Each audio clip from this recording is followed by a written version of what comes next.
కృష్ణా జిల్లాలో కాలీఫ్లవర్ రైతులను నష్టాలు వెంటాడుతున్నాయి. సరైన ధర లేదంటూ ఆరుగాలం కష్టపడి పండించిన పంటను ఓ రైతు ట్రాక్టర్తో దున్నివేశాడు. మోపిదేవి మండలం కోసూరువారిపాలెంలో రైతు వెంకటరమణ తన పొలంలో కాలీఫ్లవర్ పంటను వేశాడు. కష్టపడి పండించిన పంటను అమ్ముకునేందుకు కోటి ఆశలతో వెళ్లిన వెంకటరమణకు నిరాశే ఎదురైంది. బస్తాకు 50 రూపాయలే రావడంతో రైతు కంగుతిన్నాడు. పెట్టుబడి కూలీల ఖర్చులు కూడా రాలేదని వెంకటరమణ వాపోయాడు.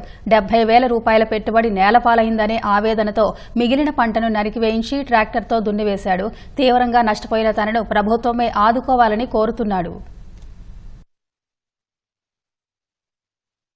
వరదకు ముందుగా బంతి వేసానండి. బంతి వరద మునిగిపోయింది. మునిగిపోగానే మళ్ళీ తర్వాత మిరపతోట వేసానండి. మిరపతోట అయితే మళ్ళీ మిరపతోట కూడా నల్లాకపోయింది. మళ్ళీ దున్ని కాలీఫ్లవర్ వేసాం. కాలీఫ్లవర్ అయితే తీరా ఆ పంట నరుకుడికి వచ్చేయడానికి రేట్ లేదు. రేపటి వాళ్ళ చేను నరికేస్తున్నామండి, రేట్ లేదు. సంతకైతే 40 పూల బత్త 30 పూల బత్త 150 రూపాయలు పాడారు. నేను చేలో బలం అన్నా ఉంటుందని వాళ్ళ కూలీల చేత నరికిచ్చేస్తున్నాను. నేను బాగా రేట్లు అస్తవ్యస్తంగా ఉన్నాను బాగాను. 6 ఎకరం పొలం అండి ఇది మొత్తం. 70,000 పెట్టాను. ఇప్పుడు ఏదన్నా కానీ 70,000 అయింది వరకు. ఇక నువ్వు ఎందుకు లేని వంగ మొక్కలు పెట్టామండి. అవన్నీ ఏమన్నా ఆదుకుంటాయేమని చూస్తున్నాం. దాని వరకు రొటవాటర్ వేసేసి బోధులు లాగిచ్చేద్దాం చూస్తున్నాం. అది ఏటికి కూడా రేట్ లేకపోతాం బాగా ఇబ్బందికరంగా ఉందండి.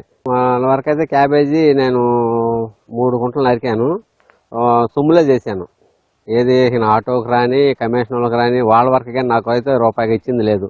ఒకవేళ ఏదైనా కొంచెం ఇచ్చినా కూలీలు సరిపోయింది. నాకు పెట్టుబడి అంతా లాసే. నాకు మిర్చి ఉంది, అసలు మిర్చి వేయలేదు అనుకున్నా. అసలు మిర్చి రైతులు కూడా చాలా బాధ దీనావస్థలు ఉన్నారు. ఏ పైరుకి కూడా ఈ సంవత్సరం ప్రతి రైతు కూడా కన్నీళ్ళు బాధే కానీ వేరే రకంగా లేదు. అసలు అంతా కూడా బాగా ఇదిగా ఉంది. ఏదన్నా కానీ గవర్నమెంట్ చర్య తీసుకోవాలండి. దీనికి గవర్నమెంట్ ఏదన్నా తలుచుకునే సబ్సిడీ రూపంలో ఉన్నా కానీ ఏదన్నా కానీ ఆదుకుంటే తప్పితే మళ్ళీ నెక్స్ట్ ఇయర్కి ముందుగా వెళ్ళలేరండి.